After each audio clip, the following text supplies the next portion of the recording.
एक बात और याद रखिए, 100 महाशिवरात्रि का पुण्य एक आद्रा नक्षत्र दे सकता है। माक्षर मास आद्रा नक्षत्र ये 100 महाशिवरात्रि का पुण्य देता है। जो कोई महादेव का पूजन करे आद्रा नक्षत्र माक्षर मास में, हर साल अलग अलग तारीख पर पड़ता है माक्षर मास आद्रा नक्षत्र। इस साल 9 तारीख 11वां महीना, बराबर है ना? आपने देखा पंचांग में तो 2025 में 9 तारीख 11वां महीना 2025 आद्रा नक्षत्र की अवधि रहती है। आपके आचार्यों को पूछ लीजिए, उस दिन दीप प्रज्वलित करने की महिमा है। जो कि हमारे गुजरात में कच्छ में कोई उसका प्रचार प्रसार नहीं हुआ, लेकिन दक्षिण भारत में उसको दीप उत्सव कहा जाता है। आद्रा नक्षत्र के पहले 5 दिन लोग अपने घर में दीपोत्सव करते हैं। मुझे भी पता नहीं था, मैं भी दक्षिण भारत में कथा गाने के लिए गया, रामेश्वर में कथा गा रहा था, तो मैं नगर में यात्रा करने के लिए निकला तो घर घर में दीप जल रहे, तो वहां के स्थानीय लोग मेरे साथ थे। मैंने पूछा ये क्यों दीपावली जैसा लग रहा है? तो बापू यहाँ आद्रा नक्षत्र माक्षर मास आ रहा है, उनको हम दीपोत्सव मनाते हैं। और मैंने शिव महापुराण में पढ़ा भी था कि आद्रा नक्षत्र माक्षर मास में भगवान शिव जी ज्योति के रूप में प्रकट हुए, इसीलिए उसको ज्योति पर्व कहा जाता है। शिवालयों में भी दीपमाला प्रज्वलित करे आद्रा नक्षत्र माक्षर मास के दिन। अपने घर में भी सुंदर सुंदर दीपमाला प्रज्वलित करे। हो सके तो गाय माता का शुद्ध घी, ये न हो सके तो तिल का तेल अथवा सरसों का तेल। उस दिन विशेष प्रकार से घर में दीपोत्सव करना चाहिए, क्योंकि आद्रा नक्षत्र माक्षर मास के दिन भगवान शिव जी ब्रह्मा और विष्णु के सामने ज्योति के रूप में प्रकट हुए थे। इस ज्योति में से प्रादुर्भाव हुआ शिवलिंग का, इसीलिए शिवलिंग के आगे क्या बोलते हैं? ज्योतिर्लिंग। ज्योति शब्द इसीलिए क्योंकि ज्योति में से उसका प्राकट्य हुआ, ज्योति में से शिवलिंग प्रादुर्भाव हुआ, इसीलिए उसको हम ज्योतिर्लिंग बोलते हैं। और पहले भी कहा था कि 12 ज्योतिर्लिंग 100 करोड़ ज्योतिर्लिंगों की महिमा है। इसलिए आप सबको याद रखना, आपके गांव के आचार्यों को आपको पूछना है कि आद्रा नक्षत्र माक्षर मास पड़ रहा है तो हम क्या क्या कर सके। विशेष प्रकार से आप महादेव का पूजन करें, विशेष प्रकार से शिवालय में दीपमाला प्रज्वलित करें। आपके घर में छोटा सा शिवलिंग है जिनको हम चलित शिवलिंग कहते हैं, उसका पूजन करें। और विशेष प्रकार से आप 1 से लेकर 108 तक सहस्त्र तक भगवान महादेव के पार्थेश्वर पूजन भी कर सकते हैं। और भगवान स्वयं महादेव ने कहा कि जो आद्रा नक्षत्र माक्षर मास के दिन मेरा विशेष प्रकार से पूजन करता है वो मेरे प्रधान पुत्र कार्तिकेय समान मुझे प्रिय रहेगा। भगवान शिव जी का बड़ा पुत्र उसका नाम है भगवान कार्तिकेय। षडानन स्कंद मुरगढ़ मयूर का वाहन है जिनका, जो देवताओं के सेनापति हैं, जिनकी तपस्थली शैल पहाड़ कृष्णा नदी का तट है, जहां हमारा दूसरा ज्योतिर्लिंग मल्लिकार्जुन महादेव है और जहां हमारी शक्तिपीठ ब्रह्मरंबा देवी वहां विराजती है। वहां उसकी तपस्थली जो शैल पहाड़ पर रहते हैं, ये भगवान कार्तिकेय समान वो मुझे प्रिय रहेगा। जो कोई मनुष्य आद्रा नक्षत्र माक्षर मास के दिन मेरा विशेष प्रकार से पूजन करे। इससे आप सबको याद रखना है, माक्षर मास आद्रा नक्षत्र के दिन अपने घर में दीपमाला प्रज्वलित करे संध्या के समय। और हो सके तो अखंड दीप भी रख सकते, जैसे महाशिवरात्रि के दिन अखंड जागरण होता है, अखंड दीप प्रज्वलित करते हैं। तो जिस दिन ब्रह्मा और विष्णु ने साथ में मिलकर भगवान महादेव के लिंग स्वरूप का पूजन का प्रारंभ किया, और ये ज्योति में से शिवलिंग जब अस्तित्व में आया और इस दिन लिंग पूजा का प्रारंभ हुआ, इस दिन को हम महाशिवरात्रि कहते हैं। और स्वयं भगवान महादेव ने कहा है कि जो कोई मनुष्य पूरी साल पूरे वर्ष मेरा पूजन नहीं कर सकते, लेकिन एक महाशिवरात्रि के दिन मेरा पूजन करे, पूरे वर्ष उसको पूजन करने का मैं फल प्रदान करता हूं। ये महाशिवरात्रि है। सुख देने वाली, शांति देने वाली, सुमति देने वाली, संपत्ति देने वाली, सब कुछ दे रही है महाशिवरात्रि। इसलिए शिवरात्रि, महाशिवरात्रि को कभी भूलना नहीं चाहिए। बहुत सारे शिव भक्त त्रयोदशी व्रत करते हैं ना, त्रयोदशी व्रत करे हमेशा, ताके तन नहीं रहे कलेशा, धूप दीप नैवेद्य चढ़ावे, शंकर सन्मुख पाठ सुनावे, तो जन्म जन्म के पाप न चावे। हर महीने जो आती कृष्ण पक्ष में त्रयोदशी, उनको हम शिवरात्रि कहते हैं। हर महीने, शुक्ल पक्ष की नहीं, कृष्ण पक्ष की। और दूसरी बात है, कृष्ण पक्ष की अष्टमी के दिन सभी कामना पूर्ति होती है। महादेव का विशेष पूजन करें। हर महीने की कृष्ण पक्ष की अष्टमी के दिन विशेष प्रकार से महादेव का पूजन करें। त्रयोदशी के दिन विशेष प्रकार से महादेव का पूजन करें, जिनको शिवरात्रि कहते हैं। कभी अवसर मिले तो प्रदोष पूजा करें शिव जी की। आपके समाज के आचार्यों को सब कुछ पता होता है, जो पढ़े लिखे आचार्य जी है उनको सब कुछ मालूम है कि प्रदोष पूजा कैसे हो सकती है।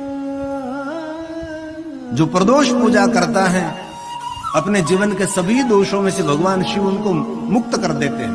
हमारे जीवन में बहुत सारे दोष रहते हैं ना, एक नहीं अनेक दोष है। ये तो हमारे लिए हम जज नहीं बनते, मगर सबसे बड़ी सजा तो स्वयं को ही देनी पड़ेगी। हम लोगों को दोषित देखते हैं, लेकिन हमारी जात को दोषित क्यों नहीं देखते? दूसरों का दुर्गुण देखें, वो सज्जन नहीं है। स्वयं का दुर्गुण देखकर अपने दुर्गुण को दूर करे, उनको सज्जन कहा है। दूसरों को दुर्गुण देखता रहे, दूसरों का दोष देखता रहे, वो कोई सज्जन है? अपने स्वयं का दोष देखे, अपनी गलती का सुधार करे, वो सज्जन है। इसलिए प्रदोष व्रत की एक परंपरा है। उनमें भी पंचांग में समय लिखा रहता है। आपके आचार्य को पूछ लीजिए कि भाई प्रदोष किस समय है। इसी समय में भगवान विशेष महादेव की विशेष पूजा करें। और ये बात आपकी समझ में न आवे तो कृष्ण पक्ष की त्रयोदशी के दिन संध्या के समय महादेव का पूजन, महादेव का दर्शन, महादेव का अर्चन, वो भी प्रदोष पूजा है। ये भी बात याद न रहे तो कृष्ण पक्ष की त्रयोदशी पूर्ण हो रही है, कृष्ण पक्ष की चतुर्दशी का प्रारंभ हो रहा है, दोनों तिथि का मिलन हो रहा है, उन समय को भी प्रदोष मान सकते हैं। सभी अलग अलग ग्रंथों की मान्यता है। ये कुछ भी याद ना रहे तो कृष्ण पक्ष की त्रयोदशी के दिन सुबह में ब्रह्म मुहूर्त में द्विज चंद्र की उपस्थिति में, शुक्ल पक्ष का द्विज चंद्र 5:30-6 बजे दिखाई देता है, लेकिन कृष्ण पक्ष का द्विज चंद्र इस सुबह में दिखाई देता है। गुजराती में कहूं तो अंधियारियामा कृष्ण पक्ष में सवार में सुंदर एक बीजનું દર્શન થાય, પણ શુક્લ પક્ષની બીજનું બધા દર્શન કરે છે। 12 બીજના ધણીને સમરું, નકળંગ નેજા ધારી, એ બીજને સૌ જાણે છે, પણ કૃષ્ણ પક્ષની જે બીજ છે સવારમાં બ્રહ્મમુહૂર્તમાં ઉગે છે, એનું દર્શન કરનારા કેટલા છે? એનું માતમ સમજનારા કેટલા છે? शिव परंपरा बिल्कुल ताजी तरोजी, अनसुनी अनकही, मुझे भी पता नहीं थी। तो मैं पढ़ता रहा और बहुत सारे विद्वानों के आचार्यों के चरणों में बैठकर कुछ सीखता रहा, तब मुझे भी पता था। मैं भी छोटा था तब मुझे भी कुछ भी पता नहीं था। तो कृष्ण पक्ष की त्रयोदशी के दिन सुबह में ब्रह्म मुहूर्त में द्विज चंद्र की उपस्थिति में महादेव का पूजन करना, महादेव का मंत्र जाप करना, वो भी प्रदोष पूजा है।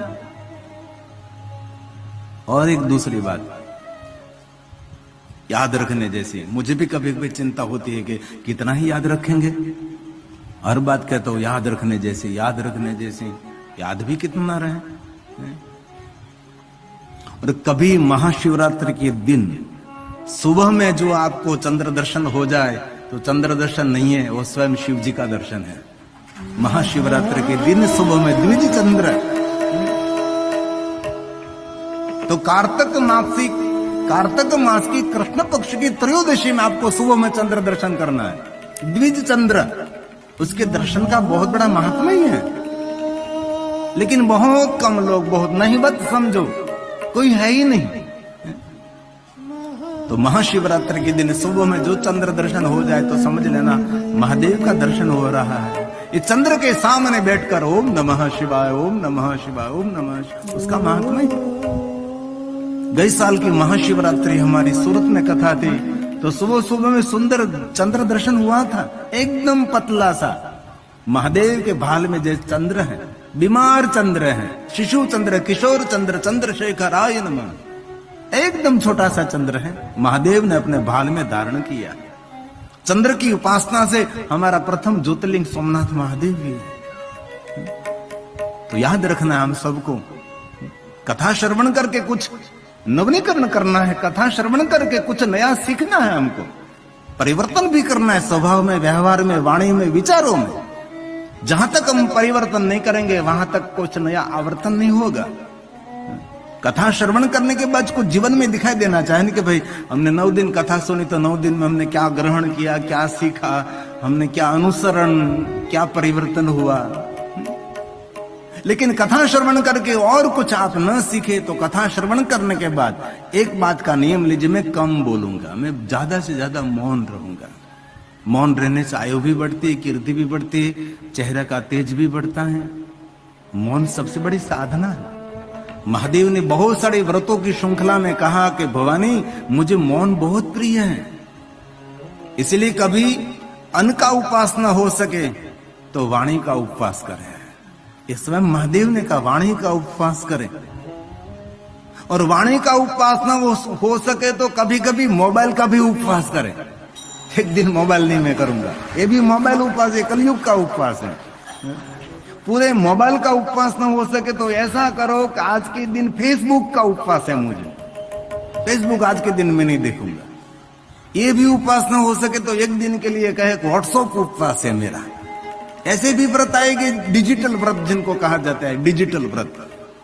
आने वाले समय में कितने आविष्कार होंगे पता नहीं, कितना कितना हमको देखने मिले। और जो मेरी उम्र के लोग हैं उनने तो कितना परिवर्तन देखा, क्या क्या हमने दुनिया देखी। देखो तो थोड़ा, हम पढ़े तो केरोसिन के दीप के नीचे पढ़े, फानस से पढ़े, स्ट्रीट लाइट पर बैठकर हम पढ़े, और गांव में लाइट आ रही थी, थंबे खुड़ा रहे थे, तभी एक खड्डे खोदे हुए हमने देखा। हमने घर में फोन भी नहीं देखा, हमने ब्लैक एंड व्हाइट टीवी देखा। कितना अपडेट हुआ समय हम लोगों ने देखा। हमने तो कभी ऐसी कल्पना नहीं की थी कि ऐसा वीडियो कॉलिंग होगा, ये मोबाइल, ये स्मार्ट मोबाइल। मेरी उम्र के लोग हैं उन्हें तो कितना परिवर्तन देखा। मेरे से बड़े लोग हैं उनको भी कितना परिवर्तन देखने को मिला। अभी जो जन्म रहे बच्चे उनको ये देखने को नहीं मिलेगा। ये परिवर्तन हम लोगों ने देखा।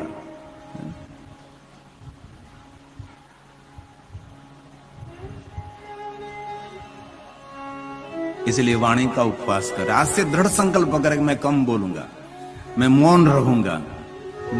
कोई पुरुष कहेंगे आज से मैं मौन रहूंगा तो उसकी पत्नी का मुझे बहुत आशीर्वाद मिलेगा।